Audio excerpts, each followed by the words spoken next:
שלום וברוכים הבאים לעוד חרוז בשרשרת 555 מבית היוצר של יעל מילוא. היום אנחנו בשרשרת 555 סרנדיפיטי, בה מספרים על אירוע מקרי שהשפיע על חיינו ועל חיי אנשים סובבים לנו.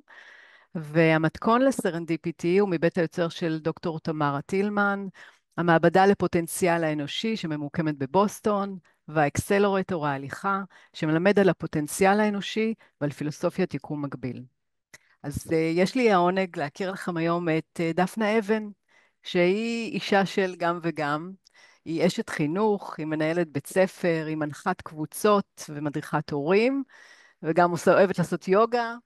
ודפנה, נעים מאוד ושלום, ובואי תספרי לנו קצת על עצמך, בואי תציגי את עצמך. אז היי, אני שמחה להיות כאן ותודה על ההזמנה, אורלי. אז אני באמת, כמו שאמרת, אני מנהלת בית ספר לחינוך מיוחד, שזה בית ספר לילדים עם קשיים רגשיים נפשיים. ומתוך העבודה עם הילדים יש הרבה מאוד מפגשים עם ההורים. ומתוך באמת אין ספור פגישות אני הבנתי שההורים האלה לילדים עם הקשיים הם אלה שזקוקים למרחב בטוח, לתמיכה, לזה שיראו אותם, ילוו אותם ויהיו שם עבורם. ומתוך המקום הזה בחרתי להקים אקוסיסטם הורי שבו ההורים האלה ייפגשו במרחב שייתן להם את הכוחות, ייצר חיבור מחדש וייתן איזשהו אופק עבורם ועבור הילדים שלהם. לבית ספר שלנו מגיעים ילדים שלא מצליחים לקבל את המענה בחינוך הרגיל, אלה הרבה פעמים ילדים שסובלים מחרם, ואנחנו יודעים שכשילד סובל מחרם אז הוא לא לבד במשוואה או באירוע הקשוח הזה, אלא ההורים נמצאים ביחד איתו בחרם, בוודאי כשמדובר ביישובים קטנים וקהילתיים. אנחנו יושבים בהדסה נעורים בבית ינאי, ועמק חפר מורכב מהרבה מאוד יישובים מהממים, מקסימים, אבל קטנים. אז זה אירוע מאוד מאוד קשה לילדים ולהורים שלהם כשהם סובלים מחרם חברתי ומנידוי. ומגיעים אלינו גם ילדים אחרי אשפוז במחלקה פסיכיאטרית. וההבנה היא שהילדים מקבלים את מה שהם ראויים וזקוקים לטפל כדי לעבור את התהליכים שאותם הם צריכים לעבור, וההורים לא. אז רציתי רגע, לפני שאנחנו צוללים להורים, עוד לפני זה, לנסות ככה להבין ממך איך אפשר בעצם למנוע, או דקה לפני שילדים מידרדרים, כי זה מאוד מטלטל, הילד שפתאום קורה לו משהו, ואנחנו בתור הורים, זה תמיד שם אותנו, זה מפחיד. אז בואי, איך אפשר לנסות למנוע בעצם הידרדרות כזאת עד להגעה בעצם למסגרות שאת מנהלת? קודם כל, לראות ולהיות בנוכחות הורית, לראות מה קורה עם הילד, ולא לשים את זה, ולא לשים את זה מתחת לשולחן, או להגיד זה יעבור, לגשת לקבל עזרה מקצועית, לתת לאיש מקצוע לראות, להתבונן, ואז מתוך המקום הזה לתת את המענה, מענה מדויק, הרבה פעמים ובזמן, יכול למנוע הגעה לבית ספר. אוקיי? אני אגיד שגם כל ילד שמגיע אלינו מגיע רק אחרי שהוא עושה אבחון פסיכיאטרי. אוקיי? ואז הוא מקבל כאן את כל המענים. אז להיות שם, לראות ולתת את המענה המדויק, הוא לא חייב להיות במסגרת בית ספר. זה יכול להיות במסגרת המשפחה, במסגרת הקהילה, זה יכול להיות בחוגים, יכולים להיות כל מיני סוגים של מענים לפני שמגיעים. אבל אני אגיד עוד דבר. גם ילדים שמגיעים אלינו מגיעים לא for good, לא בהכרח. הם יכולים להגיע אלינו, לקבל מענים, ואז לחזור חזרה לקהילה הטבעית שלהם, שזה משהו שאנחנו מאוד מאוד מעודדים לעשות. יש לך ככה דוגמאות לתת על סוג של בעיות שאת חווה עם ילדים? כאילו ככה להיות יותר ספציפית בדוגמה של סיטואציות שילדים מגיעים בעצם למסגרת שאת מנהלת? יש לי הרבה מאוד דוגמאות. אני יכולה לתת דוגמה של ילדה מדהימה, מדהימה ואימא מקסימה שקיבלנו, שגרים ביישוב קטן, שילדה בשלב מסוים פשוט הפסיקה ללכת לבית הספר, ואז הייתה התכנסות פנימה, ואז החרדה החברתית, ובעצם היא התחילה להגיע אלינו, ומתוך עבודה, גם עם הילדה וגם עם האימא, היא הכי נמצאת בחברה, נפגשת בבוקר עם חברות חדשות, נפגשת אחר הצהריים עם חברות וחברים, במענים המאוד מדויקים שהיא מקבלת. היא נמצאת פה כבר בערך שנה, אני לא יודעת עוד כמה זמן היא תהיה כאן, יכול להיות שעוד שנה, ויכול להיות שפחות. היא מקבלת את המענים ומשהו נפתח, ויש סוג של החלמה בכל התהליך הזה, לא רק לילדה, אלא גם לאמא, זה משהו שהוא יותר משפחתי. אז זה הדבר. ומה זיהיתם שם? נגיד, יש דברים שזיהיתם, שיכולתם בעצם, יכלת לקחת את זה ולקדם את זה? כאילו, יש דברים ספציפיים שזיהיתם במענה, במעטפת שנתתם בעצם במסגרת הבית ספר לילדה? אני אגיד שקודם כל המבט הוא על לקוחות והוא בעיניים טובות. עיניים טובות שמונחות כאן על כולם, וגם עם ההורים. הרבה פעמים ההורים מגיעים אלינו אחרי שהם היו בעמדה מתנצלת במפגשים עם הצוות, כי הילד עשה ככה או הילדה עשה ככה, ואנחנו לא רוצים את העמדה המתנצלת. אנחנו רוצים את העמדה שמחזקת גם אותם ונותנת להם את הכוחות, אוקיי? אז בעבודה, כשהכול מונח, בעבודה משותפת, גם עם האימא, גם עם הילדה, אנחנו פשוט מגיעים למקומות מדהימים, פשוט מדהימים. אני זוכרת שהיה כאן אבא, חבר'ה סיימו כיתה ו' לא מזמן, ניגש אליי אבא ואמר, מהשיחה הראשונה, מהמבט הלא שיפוטי והמקבל, נתת לנו תקווה. ואני חושבת שתקווה היא דבר נורא גדול.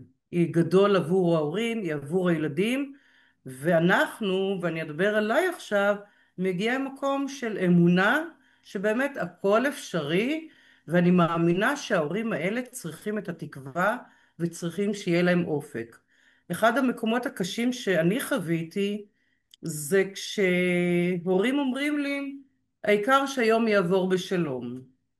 כשאני שואלת על אופק, כשאני שואלת על חלומות, כשאני רגע מדברת על העתיד, וחשבתי שזה לא פייר. זה לא פייר עבורם, וזה לא פייר עבור הילדים שלהם. זה לא פייר.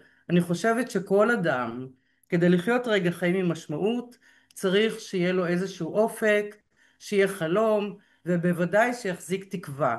אני חושבת שמתוך המכלול הזה, קמה הקבוצה הזו של האקוסיסטם הרגשי להורים, וזה ממש מיועד להורים, לילדים עם קשיים רגשיים נפשיים. אוקיי? כי זה נותן כוחות האופק הזה, ובעיניי זה משהו שהוא כבר ברמה הבסיסית שזה צריך להיות. אז אולי תתני איזה דוגמה לקוחות שאת עובדת איתם, שזיהית אצל ילדים, איזה כוחות אנחנו נותנים, מזהים אצלהם, ואיך אנחנו בעצם מחברים את זה, כי בעצם מה שאת עושה, בעצם התוכנית שאת ככה פיתחת, זה לשלב כוחות, לקחת את הכוחות של הילדים, ולתת את זה, ואת הכוחות של ההורים, ולעשות פה מה שאת אומרת כמו אקו-סיסטם, לתת מעטפת, גם לילדים, אבל בעיקר יש פה את ההורים שלפעמים, כמו שאת אומרת, מרגישים קצת בצד או קצת פחות, אני לא אגיד לא מעורבים, אבל את יודעת, לפעמים הם לפעמים גם לא יודעים לפעמים איך לגשת, אז ספרי איך את עוזרת להם להבין את אז הכוחות ולקחת את זה קדימה. אז אני אתן תכף דוגמה על כוחות, בדיוק מה שאת אומרת, אבל רגע לפני אני אגיד שבבית שיש שניים שלושה ילדים, ואחד מהם הוא מתמודד נפש, הרבה יותר קשה להורים לעשות משהו ביחד עם שלושתם. ואז יכולה להיות יציאה לאיזה המבורגר, למקדונלדס למשל, והילד המתמודד נמצא מול המסך, אז ההורים ילכו עם שני האחים למקדונלדס, ויביאו לו הביתה את המקדונלדס. וכאן אני אומרת לא, אוקיי? זה קל יותר. אני לא רוצה להגיע ממבט שיפוטי, זה לא שם, אבל זה בדיוק הסיפור של לחבר מחדש בין כולם, בין ההורים לילד ובין האחים לאחים, זה משפיע על כל התא המשפחתי. ילדים, הרבה פעמים אנחנו יודעים בעידן הזה, אוהבים מאוד מסכים, הזמן הפנוי שלהם מתכלה על המסך, אוקיי? עכשיו, לא תמיד ההורים יודעים מה הם עושים במסכים. הסיפור של הכוחות הוא רגע לבוא, להצטרף לילד, לקחת כיסא, לבוא לשבת איתו, מול המסך שלו, במשחק שלו, במה שהוא עושה, לראות אותו משחק, לשאול שאלות, מה זה המשחק הזה, את השם כולם יודעים, מיינקראפט או מה שזה לא יהיה, אבל בואו נראה מה הדבר, איך הוא משחק, באיזו שפה הוא מדבר, ופתאום ההורים רואים שהילדים כאן מנהלים ארגון שלם שהם מדברים אנגלית וכאילו הם מגלים עולם שלם שיש לילד שלהם. עכשיו ההצטרפות הזו לעולם שלו, שזה לא עוד רגע במסך, אלא זה ממש להיות איתו בעולם שלו, ואת הדברים האלה לקחת הלאה. את יודעת כמה הילדים לומדים את השפה האנגלית מתוך המשחקים האלה? איך משתמשים בזה? לאן לוקחים את זה? זה יכול להיות פשוט מדהים. אז זה מקום אחד של הכוחות שיש להם. ובכלל יש, כאילו אני מדברת על מבט חדש, להניח מבט חדש על הילדים, ועם המבט הזה לעשות כל מיני פעולות שמשותפות ומחזקות. אני אתן עוד דוגמה. כולנו אוכלים, אוקיי? בואו מהמם. ביחד, נכין ארוחה משותפת, הורה וילד, לילדים, למשפחה. בואו נעשה את הדבר הזה ביחד. עצם זה שנותנים לילד תפקיד הכי קטן, מייצר אצלו כבר איזושהי תחושת אחריות, תחושת משמעות, ואלה הדברים שהם זקוקים להם, הם יכולים. הם גם הרבה פעמים רוצים, רק הם לא יודעים תמיד לומר שהם רוצים את זה. אז זה המקום של ההורים שבא ומתחיל להשתמש בחלקים שפחות רואים ומתחילים להאיר אותם, באלף, להאיר אותם בעין, ופתאום הנה החלקים הטובים גם באים לידי ביטוי, כי יש גם את החלקים האלה, ואני חושבת שמה שקורה זה שהרבה פעמים נשארים בחלקים היותר מאתגרים, היותר קשים, וכאן זו הזמנה לעבוד עם החלקים הקיימים, הטובים, שמשפיעים על כל האקלים של הבית. אז אני מאוד אוהבת את היכולת שלך באמת ואת ההדגשה הזאת של להשתמש במה שיש, בלקחת את אותם מקומות, אזורים שהם נראים מובן מאליו, שהם קורים, אבל לתת עליהם זרקור ולעשות מהם וואו, כי בסוף אנחנו רוצים להעיר את הילדים שלנו ולתת להם את כל התמיכה, ולפעמים זה הדברים הפשוטים, ואני מאוד מאוד מתחברת ליכולת שלך לשים את הזרקור דווקא למקומות שהם קורים כל הזמן, ואנחנו, אולי זה נראה לנו מובן מאליו, אבל זה וואו. ולילדים האלה זה באמת וואו, וזה יכול להעצים אותם ולתת להם את יודעת, את היכולת להתרומם ולהרגיש משמעותיים. אז אני ממש, אבל אני מאוד סקרנית איך הגעת לכל עולם החינוך ולהיות מנהלת בית ספר, אז בואי תני לנו קצת... אוקיי, אז האמת שההתחלה שלי בכלל בעולם החינוך הגופני. אמ, כשהייתי סטודנטית לחינוך גופני לפני הרבה מאוד שנים, אז התמחיתי במחול, והייתה מורה לחינוך מיוחד שמאוד סקרנה אותי, ועשיתי התמחות גם בחינוך המיוחד, מתוך סקרנות להכיר את האישה שהיא. בהמשך עברתי לגור אחרי שהייתי מחנכת ובכל התפקידים בבית ספר, עברתי לגור בכפר יונה לפני כ-21 שנה, מאז עברתי גם לפרדס חנה לפני חודשיים בערך, אבל כשעברתי לגור בכפר יונה, הדרך שלי להשתלב הייתה להיכנס לקבוצה של מנהיגות של נשים, ושם במפגש האחרון הגיע ראש העיר ועוד כל מיני אנשים מכובדים, והוא שמע אותי בשיחה, בוויכוח באיזשהו נושא ערכי, ואמר לי, שאל אותי מי את? אמרתי לו, אני תושבת חדשה. הוא אמר לי, אותך אני רוצה אצלנו בחינוך. ואז הגעתי להיריון וכולי, ותוך זמן קצר קיבלתי מינוי ולהיות מנהלת מחלקת בתי הספר היסודיים בכפר יונה. כאילו זה היה וואו גדול, זה לא היה במסלול ההתקדמות שלי, אבל זה קרה. אני מניחה שהוא זיהה בך ואז, קול מיוחד. מה? אני אומרת אני מניחה שהוא זיהה בך איזשהו קול מיוחד, או איזשהו תודה. מבט שונה שנותן, שמביא משהו אחר, ואני מניחה הבאתי שזה... מבט אחר, כן, נראה לי שכן, תודה.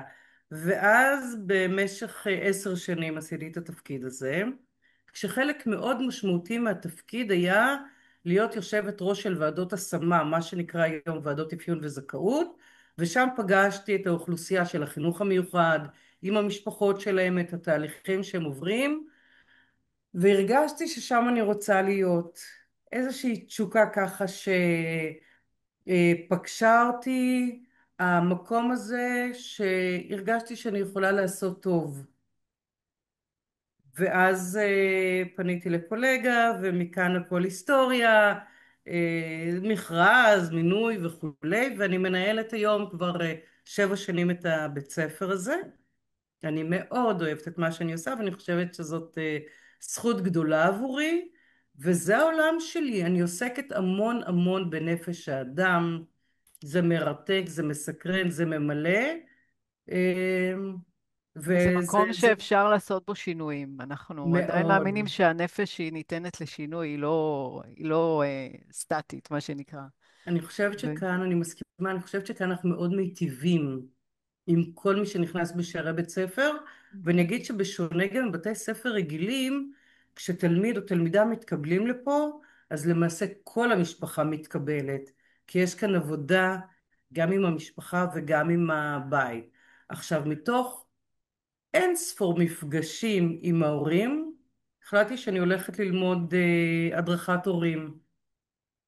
רציתי את הדבר, ובאמת זה מה שעשיתי, למדתי את הדרכת הורים בגו מגיבים, וזהו, ואז הצטרפתי לאקסלרייטור ואז של... ככה אנחנו הכרנו בעצם באקסלרטור של ההליכה של דוקטור תמרה טילמן. נכון, המדהימה, דיברנו אני חייבת המון על לומר. פוטנציאל, אבל כן. את בעצם עשית פה משהו ככה מיוחד. אני חושבת שבעצם לקחת וחיברת בעצם את כל האזורים ואת כל התחומים שאת בעצם נוגעת בהם, והחלטת שאת הולכת על תוכנית שנקראת, נקרא לזה אקו-סיסטם, שמטפלת בעצם גם בילדים שאותם את רואה כל יום, ואת חווה אותם, ואת מבינה את הכוח, ועובדת עם הכוחות שלהם, ועכשיו את רוצה גם בעצם לצרף פה לאיזשהו משהו יותר הוליסטי, גם את הצד של ההורים, לתת עליו פוקוס. אז בואי, כאילו, איך חשבת על אז, זה?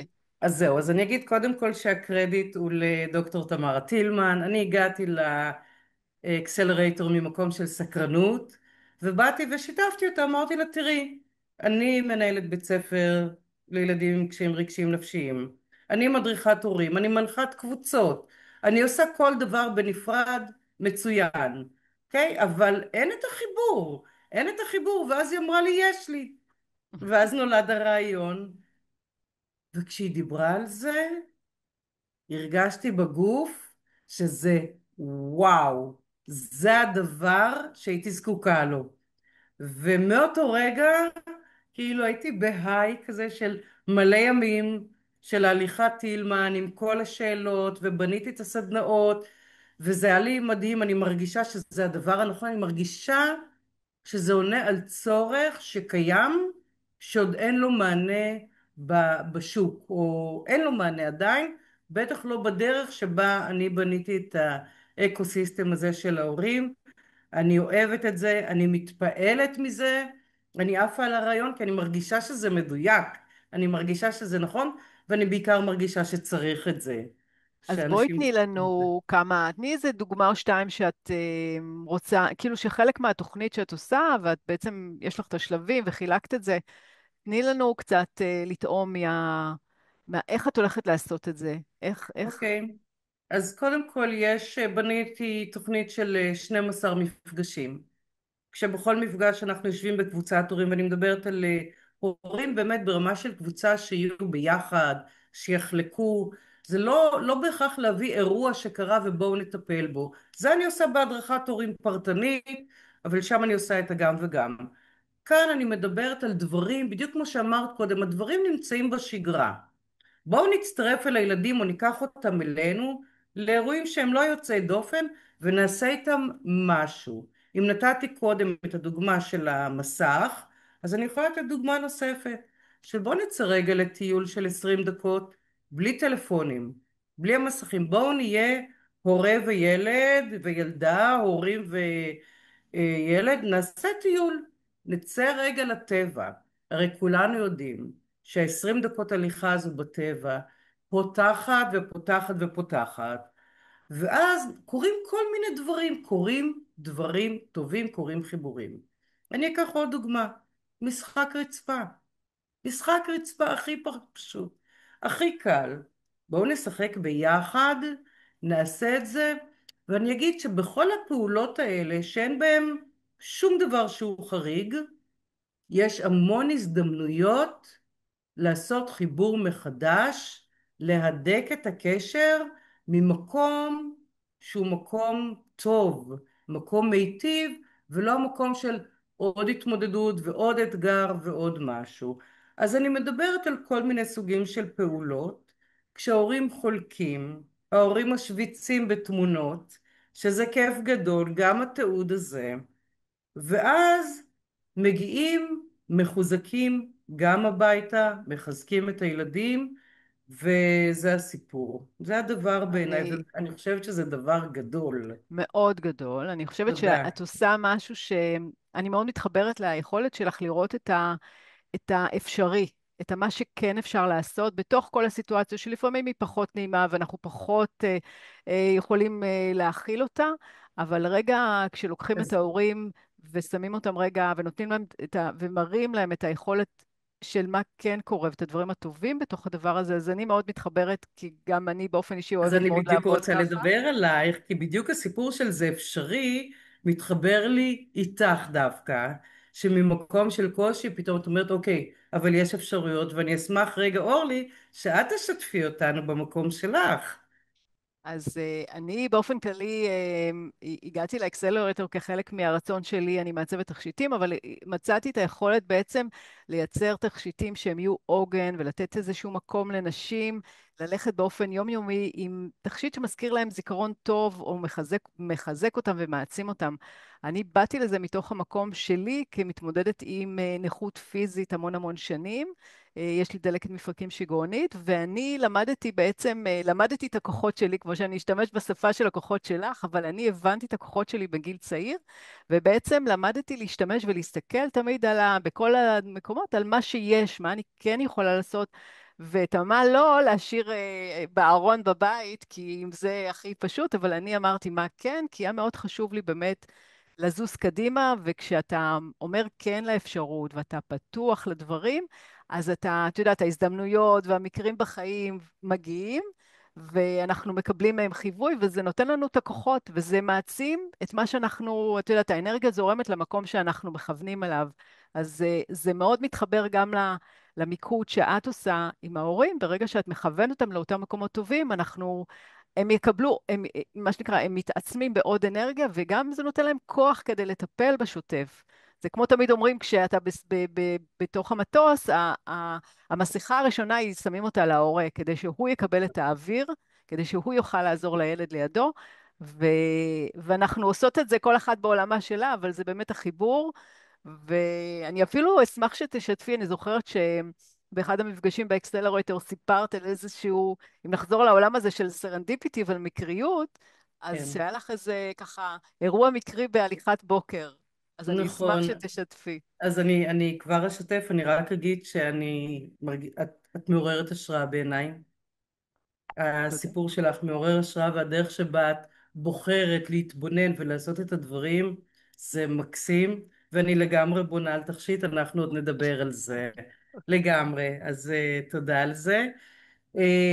באקסלרטור למעשה הלכתי בשדות.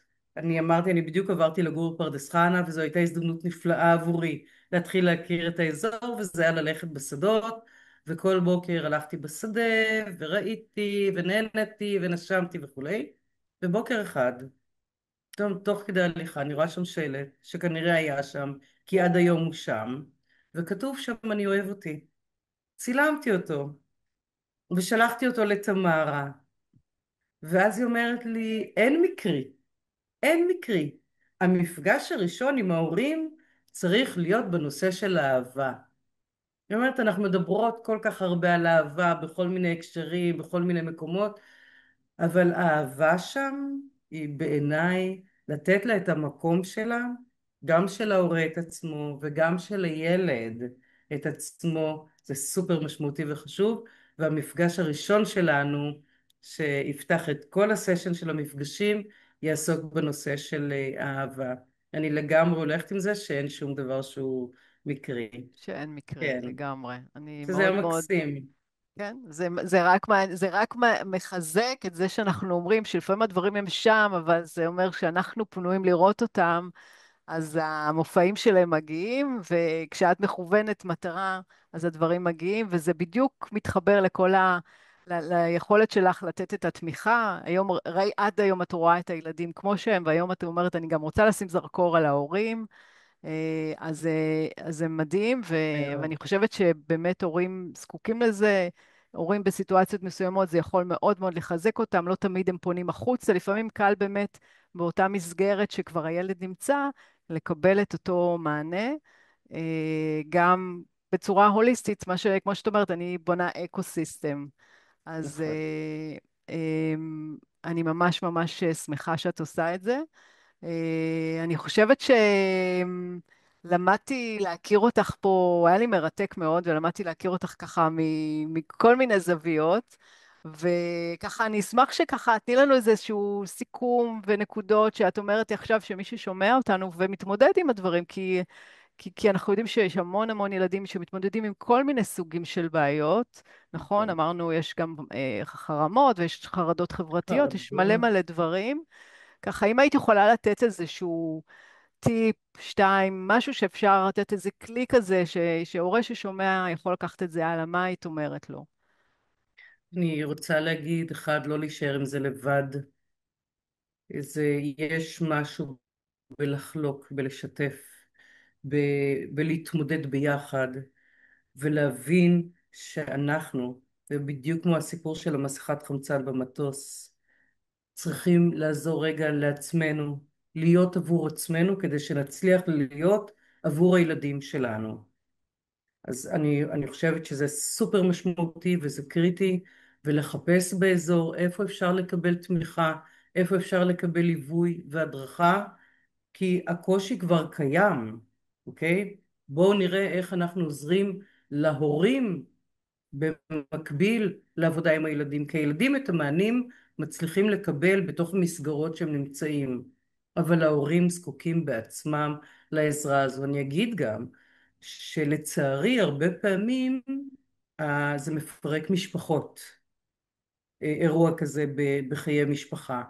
אני חושבת שמהמקום של הטיפול, של לתת רגע להורה עצמו, זה כל כך נכון וזה מחזק בסוף גם את הילד.